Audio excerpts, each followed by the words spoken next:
Ma question est, pourquoi ne peut-on pas simplement arriver à tous s'entendre les uns avec les autres aujourd'hui? Y a-t-il de la place pour tous?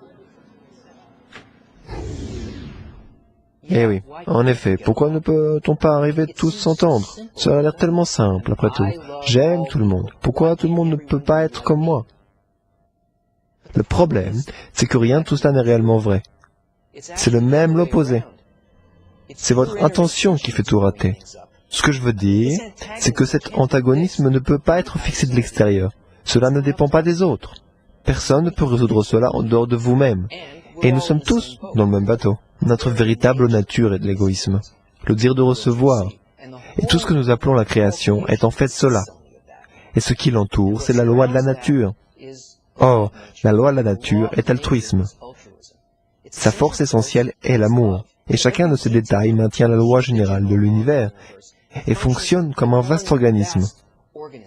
Et toutes les choses qui semblent exister en dehors de nous, comme des objets séparés, fonctionnent ensemble, comme les organes de ce corps.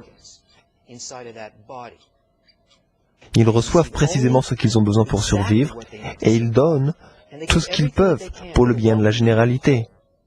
Et la science est maintenant en train de découvrir cette loi dans toute chose, dans l'espace, dans l'écosystème, dans l'atome.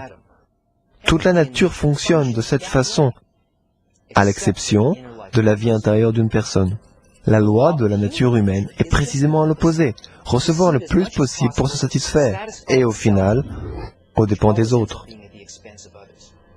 Pouvez-vous imaginer combien de temps vivrait un corps humain s'il était fait de cellules qui pensent comme nous le faisons? Et non. C'est même la définition du cancer. Pour l'instant, tout ce que nous faisons, même les actes apparemment les plus généreux, sont faits avec l'intention de satisfaction personnelle. Ok, ce n'est pas votre faute. Nous sommes construits de cette façon. Mais tant que l'on se base sur notre propre nature pour nous guider, nous n'arriverons jamais à nous entendre ou à aimer qui que ce soit d'autre, même en essayant d'être la personne la plus agréable au monde. Notre désir, notre espace intérieur n'est pas destiné à développer notre égocentrisme, mais c'est un lieu de transformation et de connexion avec la loi de la nature, l'unique force aimante. Donc, pour soigner cette haine générale que nous voyons autour de nous, il nous faut une méthode pour utiliser notre nature égoïste d'une façon qui nous permettrait de la surmonter. C'est pourquoi toutes les religions, ainsi que dans les rêves enfouis au plus profond de notre cœur, nous souhaitons aimer les autres comme nous-mêmes. Aimer les autres exactement comme vous vous aimez vous-même, en mettant leur intérêt avant toute chose, comme vous le faites avec le vôtre pour l'instant. Et personne ne peut réparer cela en dehors de vous-même. Toutes les religions prêchent cela. Et la sagesse de la Kabbale explique comment le réaliser.